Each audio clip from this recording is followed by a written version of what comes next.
Now, why is sideroblastic anemia need to be recognized?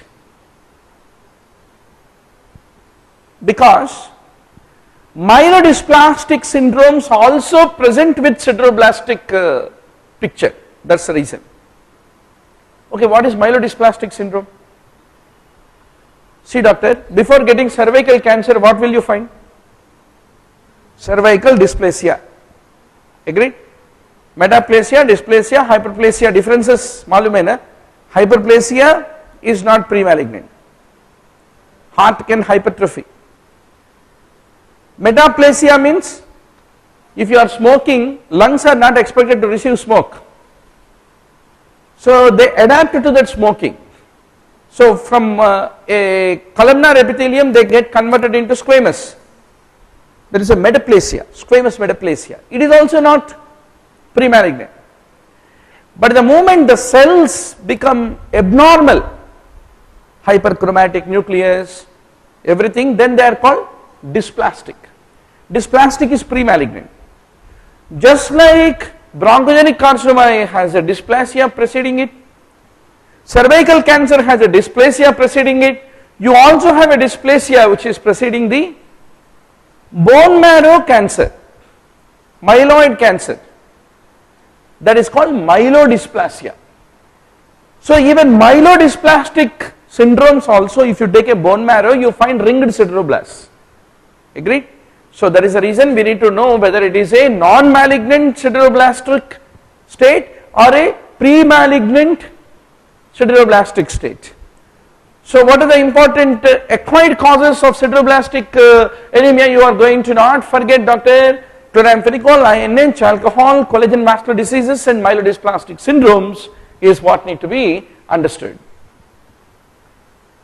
Now you have anemia of chronic disease. What chronic diseases are implicated? TB, lung abscess, Hodgkin's, rheumatoid arthritis, SLE, osteomyelitis, trauma, any of them can be chronic inflammatory states. Whenever there is a chronic inflammation, all those interleukins and cytokines released as a part of inflammation will go and suppress the erythropoiesis and lead to the development of anemia, which is called as anemia of chronic disease, is what need to be remembered. How will the PET smear? A low serum iron with a low TIBC, with a low serum transferrin but a high serum ferritin, because ferritin being a acute phase reactant characterizes the anemia of the chronic disease, is what need to be remembered. Whether you take USMLE or MD entrance, NEET exam, Philippines qualifying exam, anything you do, Canada board exam, medical licensure exam, same issues. How do you differentiate iron deficiency, anemia of chronic disease and sideroblastic anemia? You need to be very sure. Okay now, there is no special treatment required. Now where is the challenge in this anemia of chronic disease? You have Miss Vimala ji, who is a sweet looking, not Miss, she can be Mrs. Vimala ji. She is a 38-year-old assistant professor of botany, associate professor of botany in the university. What is her problem? She has early morning stiffness, rheumatoid arthritis, and she comes with fatigue and discovered to have anemia. What are the possible causes of anemia in her? Due to the pain she is depressed, due to depression she is not eating, because not eating she is not having iron, iron can lead to microcytic hypochromic anemia, or because of her underlying chronic inflammation of rheumatoid arthritis she may be suffering from microcytic hypochromic anemia. You need to differentiate between the two. Why? If you have misfired your diagnosis, what is that? Her problem is anemia of chronic disease, not iron deficiency. In her, if you give iron, she will end up in iron overloaded state. Already she doesn't feel like eating due to that stiffness of the joints. On the top of it, you are creating constipation. abdominal pain, nausea, vomiting, everything, Vimla ji will never excuse you. So doctor, when you sit in the OPD, when you have a patient of the comorbid conditions, is it this, is it that? You have to be very sure. What will help you in that hour of judgment? You will order her for complete iron studies. Vimla जी आपका iron, आपका ferritin, आपका TIBC सब कुछ लाओ, देखेंगे. अगर TIBC है, iron low, Vimla ji is having iron deficiency.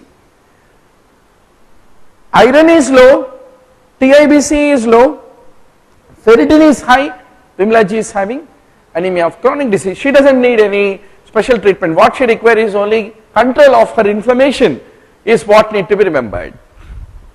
Then comes a very important entity called aplastic anemia. In aplastic anemia, you have pancytopenia, anemia, thrombocytopenia, neutropenia, all the three will be there. But doctor, a natural question comes to your mind. How am I going to see my first patient of aplastic anemia? Will he bleed because of his low platelet count? Will he come with a fatigue because of his low hemoglobin? Or will he come with infections because of his low WBC? How will your first patient of aplastic anemia you are going to see tomorrow in the hospital? Generally, if you take the half-life of RBC, WBC, platelet, the lowest half-life is there for WBC, then platelet, then RBC all the way 120 days, life hai unka. So he comes with acute infection, sore throat, pyogenic abscess, he comes to you. Normally if somebody comes with sore throat or pyogenic abscess, you will say that you won't say no, aplastic anemia. But when you checked the report, you discovered that his platelet is low, RBC is low, WBC is low. That's how you recognize a guy who has pancytopenia, which can be aplastic anemia. Now doctor, in a case of aplastic anemia, I mean pancytopenia, if it is due to aplastic anemia, समझेंगे. What is aplastic anemia? Bone marrow is unable to produce neither of all these three cell lines. If you do bone marrow, what do you find? A cellular marrow infiltrated with fat. Now comes a very important question. A patient has pancytopenia, you have done bone marrow, but bone marrow is not a cellular. It is cellular. In fact, it is hypercellular. In which situation can you come across this? Pancytopenia with a normocellular or a hypercellular marrow instead of a cellular marrow. In myelodysplastic syndrome, not really. You can give another attempt. See, इसका मतलब क्या है? Manufacturing defect नहीं है, RBC WBC platelet का manufacturing defect नहीं है. हाँ हाँ, excellent, excellent. That way your myelofibrosis will qualify, because in myelofibrosis there is a huge spleen which is slaughtering RBCs, WBCs, platelets, hence there is a pancytopenia. So that is the reason how to differentiate pancytopenia broadly into pancytopenia with a hypercellular marrow, pancytopenia with a normal or a hypercellular marrow. If it is a normal or hypercellular marrow, only two things come to your mind when examiner asks you tomorrow.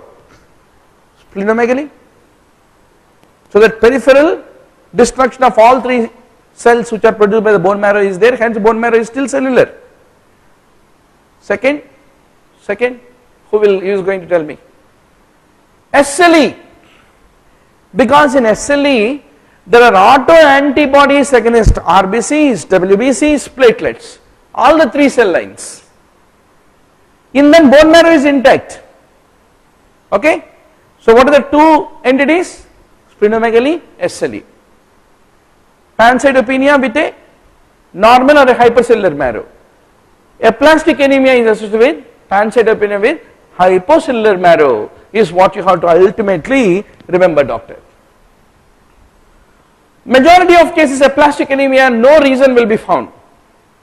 Patient will say, doctor, I don't know, I worked as the tax commissioner, I have got 4 or 5 vehicles, 10 people to command, 20 officers to report. I am a very healthy, angry man. Recently I am fatigued, I am having infections, I am having bleeding. What shall I do? What mistake did I do? No mistake, idiopathic. Without any reason, bone marrow stopped, shut down. We did not discover what is the reason. Idiopathic, very common. Those who are exposed to radiation, because bone marrow cells are very, very radiosensitive. Then if you have given chloramphenicol, simple chloramphenicol, they may end up in pancytopenia and aplastic anemia. Sulfonamides, gold, carbamazepine therapy, very common. People will not give you the history that they are receiving anti-epileptic carbamazepine for a long time, but you need to probe and find the history. Pancytopenia, aplastic anemia can be there. Parvovirus infection, hepatitis C, Epstein-Barr virus, CMV, herpes zoster, any of them can lead to development of bone marrow suppression and aplastic anemia. Benzene and insecticides are the other important causes. If you have taken the bone marrow of a patient, how do you find this bone marrow, doctor? No hematopoietic cell lines, erythroid, myeloid, lymphoid, no precursors. Everything is infiltrated just with the fatty tissue. Let me show you the contrast of this. This is a cellular marrow, no? How should a hypercellular marrow should look like this? This is the hypercellular marrow. You have all the lymphoblastic cells. And this is a marrow which is actually a marrow of a leukemic patient who is showing hypercellular marrow is what need to be remembered. Now doctor, how does the patient present? Fatigue, dyspnea due to anemia, petechiae due to thrombocytopenia, infections due to leukopenia, and any moment a hypercellular marrow can convert into an acute leukemia is a possibility. Then bone marrow is the gold standard for diagnosis, where you can demonstrate the hypocellular marrow. How do you treat? One option is